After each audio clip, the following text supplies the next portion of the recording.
So I noticed a lot of clickbait content online on how to make money in Final Fantasy XIV, and the problem I found with a lot of this content as an end viewer myself is, firstly, a lot of it was server specific and we're all on a different server. Secondly, once an exploit was published, other people would start using it and then it's no longer an exploit anymore and it doesn't work. And thirdly, they were dependent on different patch updates at the time and lacked long-term validity. Well, today I'm giving you a non-clickbaity breakdown of 5 ways that you can make money in this game. Ever since day one of playing this game, I was really good at manipulating the market board and making money, and I know what I'm talking about. And I just want to say, if you came here for a clickbait how to make Gil fast in 5 seconds or less, leave. If you would like to know how to make money instantly in 3 simple steps, leave this video, because I am not clickbaiting you. I'm not setting up false promises. I'm teaching you realistic, long-term advice on how to make money in this game at any given point.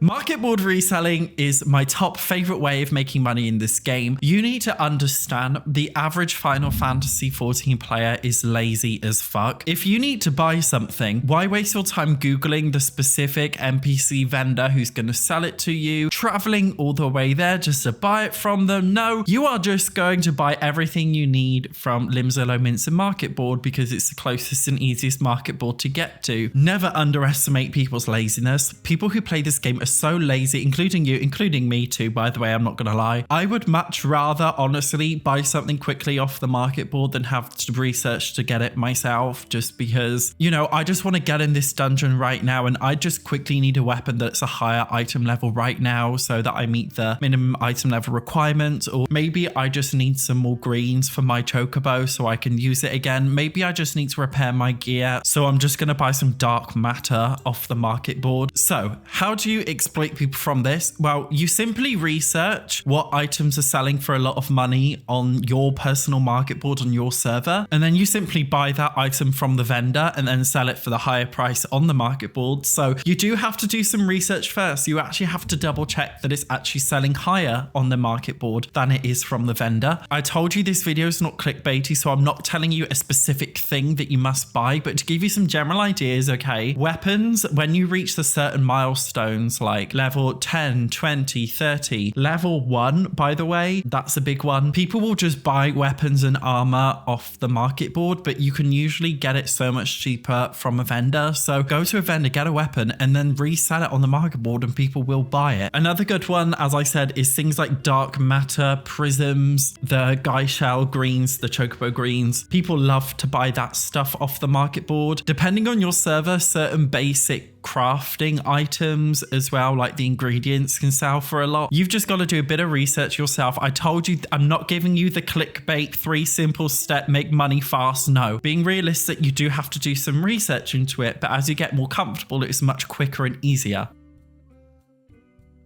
It surprises me how many people don't actually know what the Doman Enclave reconstruction is. It comes from the Stormblood pack, and it's essentially a small area in the game where you have to reconstruct this area, this little town, and you do that for donating items in exchange for a small gratuity, a small tip. But here's the cool thing. You actually make more money selling things to the Doman Enclave than you do just selling it to a regular vendor. So what I like to do is save up all of the money bags and just donate them. You can only donate up to a certain limit per day, so you do have to go back there every day, but there is an aetheryte there that you can travel to, so it's a lot easier to get to than you think. So it's a win-win, because as you donate your old money bags that you're saving up or materia that you don't care about, you're gaining extra money yourself and you're helping to unlock new things in the Doman Enclave area, and eventually you actually unlock some cool items, and it doesn't really require any effort.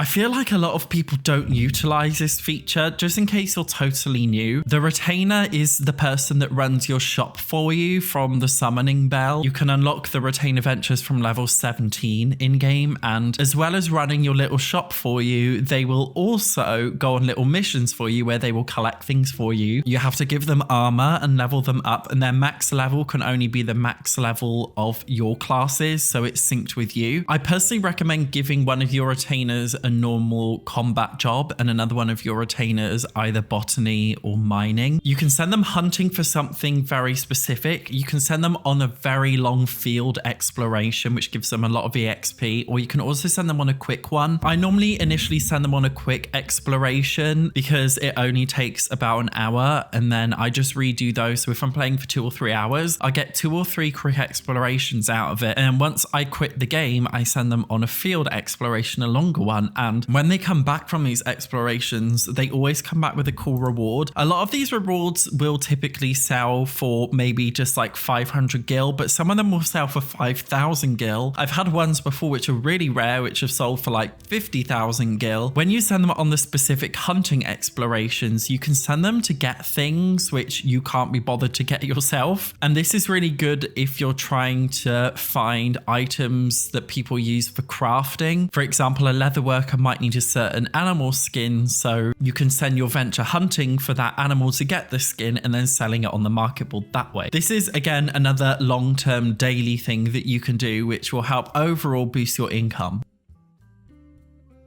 So a lot of people talk about undercutting on this game, meaning that in order to have somebody buy something from you, you have to have the cheapest price on the market board. And most of the time that is true, but there are also many situations where that's not true. And I'm going to teach you guys a really cool trick that nobody else I've seen on YouTube has spoken about, and I think is really, really cool. Instead of undercutting and trying to sell everything cheaply, what I want you to do is seek out situations where you actually overcut. In other words, you price things more expensive than what they're worth. And you're probably thinking, why on earth would people buy something overpriced from me? And it all comes down to stacks and quantities. You see, a lot of crafters will often make things and sell them in huge stacks of 99. People will grind out making the same thing over and over again to passively boost the EXP of their crafter, and then they'll just sell all of this junk that they've made on the market board. But most people don't want a stack of 99, okay? Most people just want 1 or 2 of a specific thing. They don't want a whole 99. So let's do some mathematics here, okay? Let's say I am selling an animal skin for 1,000 gil and I'm selling them in a stack of 99. That's 99,000 gil, but I only want 1 of this animal skin. If I instead sell 1 for 5,000 gil, 5,000 gil for 1 is cheaper than 99,000 gil for 99 when I actually just only want 1 of them. Do you see what I mean? If you just want 1 of something, most people will actually scroll down through the list on the market board and just find something in a smaller quantity, even though it's more expensive. You're technically saving money because you're not being left with all these other, items that you don't want. This is why I would actually always look for situations where you can sell things a lot more expensive, but just sell it as a stack of 1. And you might actually end up bloating your retainer full of crap. It is a waiting game, but people truly will purchase things from you if you sell it overpriced, but just in a stack of 1 only. This applies mostly to items that you craft that are used by other crafters. If you're sneaky, what you can do is buy a large stack of 99 of something from the market board that somebody else is selling, and then you just resell it on for a much higher price, but sell it in a stack of 1. It will take a long time to get through it, but it's a really great way of just making a bit of extra income. And I actually do this with one of my retainers. Their whole thing is just like me selling 1 of this specific thing multiple times, and it will get bought out. And this is how I honestly make a lot of my money passively.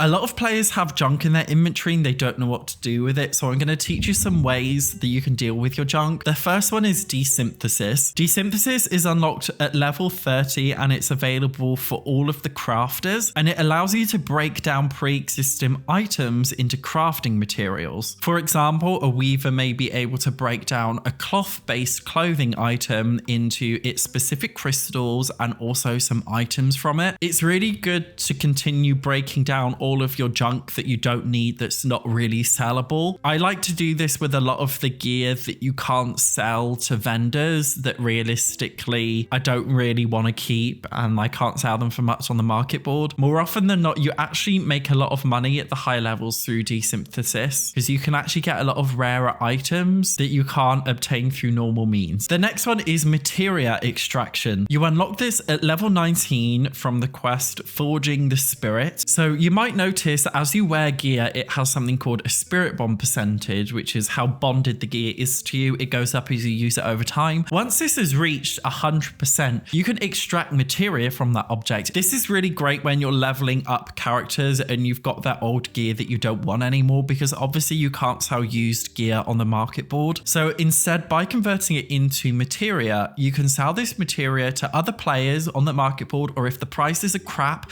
you can sell it in the Doman Enclave, okay? And this is just another way of making use of old rubbish that you've got and converting it into something more meaningful. I personally think that if you've got something with a high spirit bond percentage to level 100, extract the materia. Otherwise, just do Desynthesis as a second best. That way, you're passively, again, making more money from old armor that you would have just discarded at some point anyway. There is also making money from crafting, and most crafters actually come at a financial loss, and unfortunately, it's just this weird financial loop in the game, and I think crafting deserves its own special video. So if you want to see me do a video on crafting and gathering to make money in its own special video, let me know. Otherwise, thank you so much for watching. I will see you in the next one.